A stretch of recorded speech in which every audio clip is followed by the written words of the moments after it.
Hello student, class 12 के physics में chapter number 4, इस चैप्टर का नाम है कैपेसिटर यानी संधारित्र। संधारित्र किसे कहते हैं? ठीक है, इस चैप्टर का नाम है कैपेसिटर यानी संधारित्र। अंग्रेजी में कैपेसिटर और हिंदी में संधारित्र कहते हैं। शायद आप लोग संधारित्र का नाम ना सुने हो, लेकिन उसको हम लोग आम तौर पे अपने लोकल के भाषा में जो पंखा में एक सेल लगता है, आपको ध्यान से देखे होंगे। ठीक है, उसी सेल को हम यहाँ पे संधारित्र कहते हैं। उसको अपने बोल चाल की भाषा में कंडेंसर कहते हैं। क्या कहते हैं? कंडेंसर कहते हैं। कंडेंसर को किताब के भाषा में यानी शुद्ध हिंदी में इसको संधारित्र कहते हैं और अंग्रेजी में कैपेसिटर कहते हैं। कैपेसिटर अंग्रेजी में कैपेसिटर और हिंदी में संधारित्र, और अपने लोकल के भाषा में उसे कंडेंसर कहते हैं। तो सबसे पहले संधारित्र पढ़ने से पहले आपको कंडक्टर, इंसुलेटर और सेमीकंडक्टर के बारे में थोड़ा बहुत जानना पड़ेगा। कंडक्टर किसे कहते हैं यानी चालक किसे कहते हैं? तो आज आपका पहला हेडिंग होगा चालक। चालक, इसको अंग्रेजी में क्या कहते हैं? कंडक्टर। कंडक्टर कहते हैं। ठीक है, यानी कंडक्टर किसे कहते हैं, चालक किसे कहते हैं? चालक किसे कहते हैं? ठीक है, इसको आप लोग अच्छे से पढ़े भी हैं, कई बार जानते भी हैं। इसका सबसे आसान परिभाषा, वे पदार्थ जिसमें विद्युत धारा आसानी से प्रवाहित हो जाती है यानी सुगमता से प्रवाहित हो जाती है, उसे हम क्या कहते हैं? चालक कहते हैं। जिसमें विद्युत धारा सुगमता से प्रवाहित हो जाए उसे चालक कहते हैं, और जिसमें विद्युत धारा सुगमता से प्रवाहित न हो उसे क्या कहते हैं? अचालक कहते हैं। और जिनमें इन दोनों का गुण पाया जाता है उसे अर्धचालक कहते हैं। तो सबसे पहले हम आपको चालक बताते हैं।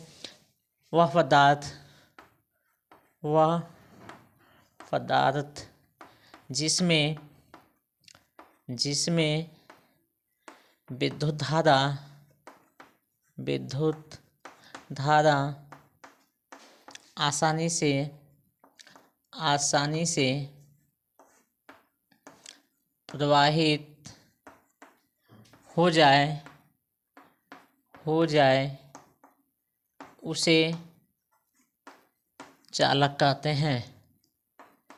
चालक कहते हैं। इसमें विद्युत धारा आसानी से प्रवाहित हो जाए उसे क्या कहते हैं? चालक कहते हैं। बात समझ में आया? एग्जाम्पल में आप लिख सकते हैं। एग्जाम्पल को इजी से लिख देते हैं। एग्जाम्पल, जानते हैं सभी धातु में क्या होती हैं? चालक होती हैं।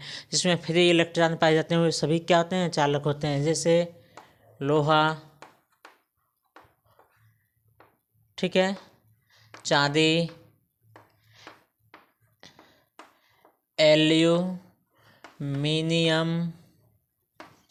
ठीक है, तांबा, ETC। ठीक है, ये सब क्या हैं? ये सब कंडक्टर हैं यानी चालक हैं। अब आपको बताते हैं अचालक। अचालक किसे कहते हैं?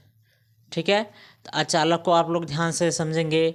इसके ठीक उल्टा है, वह पदार्थ जिसमें विद्युत धारा आसानी से प्रवाहित हो जाती है उसे चालक कहते हैं, और जिसमें आसानी से न प्रवाहित हो उसे क्या कहते हैं? अचालक कहते हैं। लिखेंगे, वह पदार्थ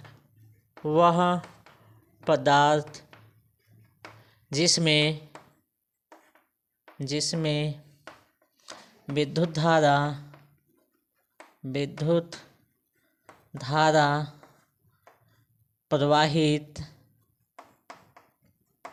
प्रवाहित न हो उसे क्या कहते हैं? अचालक कहते हैं। अचालक को अंग्रेजी में क्या कहते हैं? इंसुलेटर। क्या कहते हैं? इंसुलेटर। अंग्रेजी इसका नहीं लिखे थे, ऊपर यहाँ पे लिख दिए हैं। अचालक का एग्जाम्पल हो गया रबड़ लिख सकते हैं, रबर भी लिख सकते हैं, प्लास्टिक, ठीक है, इत्यादि। सूखी लकड़ी भी हो सकता है ना, ये सब क्या होते हैं आपका, यह इंसुलेटर होते हैं। इसमें करंट ना जाए, इसमें करंट समझते हैं ना, इसमें आसानी से विद्युत धारा प्रवाहित ना हो, उसे हम क्या कहते हैं, इंसुलेटर कहते हैं। अब आप कंडक्टर और इंसुलेटर पढ़ लिए, तो आपको हम अगला हेडिंग पढ़ाने चले हैं, कैपेसिटर किसे कहते हैं। तो अगला हेडिंग आपका है, जो चैप्टर का नाम है संधारित्र। ठीक है, इसको अंग्रेजी में कहते हैं कैपेसिटर। अंग्रेजी में क्या कहते हैं जी, इसको कैपेसिटर कहते हैं। ठीक है, कैपेसिटर किसे कहते हैं, यानी किसी चालक की धारिता, उसमें आवेश ग्रहण करने की क्षमता को ही हम क्या कहते हैं, किसी चालक की वह क्षमता जो आवेश को ग्रहण कर ले, वही क्या कहलाता है, संधारित्र कहलाता है। मतलब वो कुछ करंट को अपने तरफ क्या करे, एब्जॉर्ब करे। जैसे आप लोग जानते हैं कि हम पंखे में जो सेल लगाते हैं, देखे होंगे पंखे में जो सेल लगाते हैं वाइट कलर वाला, उसको हम क्या कहते हैं, कंडेंसर कहते हैं, संधारित्र कहते हैं। तो पंखे में जो सेल लगाते हैं कंडेंसर, उसका क्या कार्य है, वो चार्ज को एब्जॉर्ब करता है, वो करंट को क्या करता है, अवशोषित करता है। कुछ करंट को अवशोषित करेगा, और जैसे उसको करंट मिलेगा, उसके पास जैसे उसको इनपुट थोड़ा सा मिलेगा, उसके पास जितना भी करंट रहेगा उसको वह तुरंत क्या करेगा, आउट कर देगा। तो कभी आप देखे होंगे कि जब फैन को ऑन करते हैं, तो ऑन करने के बाद लगता है कि पंखे को कोई धक्का दे रहा है, खट की आवाज़ कभी करता है और चलने लगता है। खट की आवाज़ करने का क्या मतलब है कि जो सेल होता है, उसका कैपेसिटर होता है, वो अपना तुरंत पूरा करंट क्या करता है, धक्का से बहुत तेज़ी से फ्लो करता है पंखे के कुंडली में। और जब पंखे के कुंडली में वो करंट अपना फ्लो करता है डायरेक्ट, तब पंखा को झटका लगता है और पंखा वहाँ से मूव करना स्टार्ट कर देता है। यानी पंखे को चलाने के लिए उस कंडेंसर का यूज किया जाता है। किसी परिपथ में एक समान धारा को प्रवाहित करने के लिए भी कंडेंसर का यूज किया जाता है। ठीक है, तो इसका परिभाषा हम लिखते हैं, ध्यान से देखेंगे।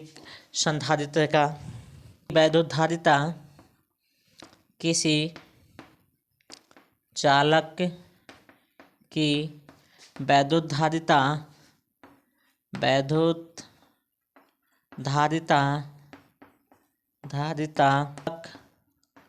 उस चालक की वैद्युत आवेश संग्रहण करने की, यहाँ से लिखेंगे करने की क्षमता के परिमाप है। किसी चालक की वैद्युत धारिता, यानी कोई भी चालक है, वो चालक आवेश को धारण करेगा, वही उसका क्या कहलाता है, धारिता। यानी किसी चालक की वैद्युत धारिता उस चालक की वैद्युत आवेश संग्रहण, उस आवेश को इकट्ठा करने के जो क्षमता का परिमाप है, उसी को वैद्युत धारिता कहते हैं।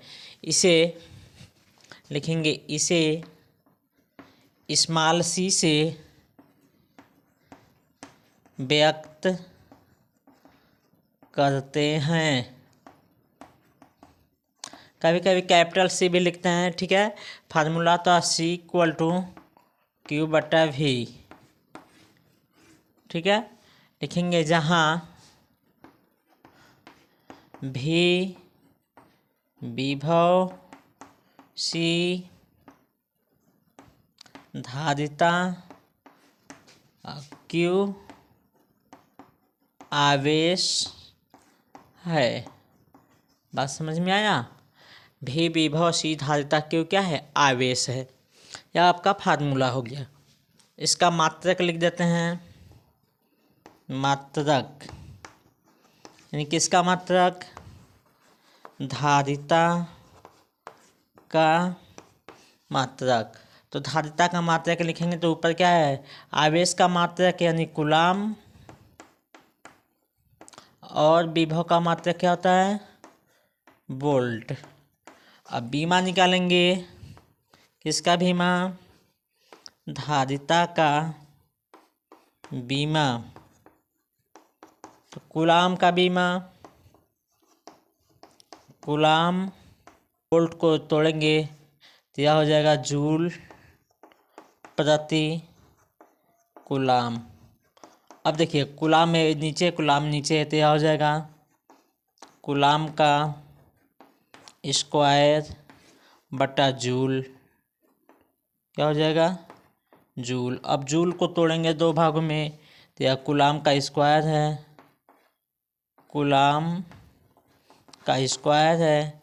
जूल को तोड़ेंगे तो कार्य बराबर बल गुणे विस्थापन, तो न्यूटन मीटर हो जाएगा। और देखिए कूलाम का बीमा होता है, आप जानते हैं एल टी पे पावर, सॉरी कूलाम का बीमा 80 होता है, तो यह 80 का स्क्वायर हो जाएगा। न्यूटन का यानी बल का मात्रक तो यम में एल टी पे पावर -2 और मीटर का एल होता है। ठीक है, देखिए एल मिल के एल स्क्वायर हो जाएगा, तीनों को मिलाएंगे तो यह 80 स्क्वायर ए स्क्वायर टी स्क्वायर हो जाएगा। इसको इसमें मिलाएंगे, एम एल स्क्वायर टी पे पावर -2।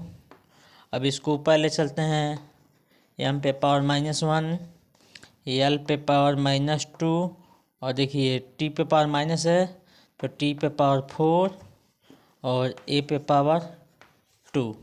यह इसका बीमा है, नोट करिए।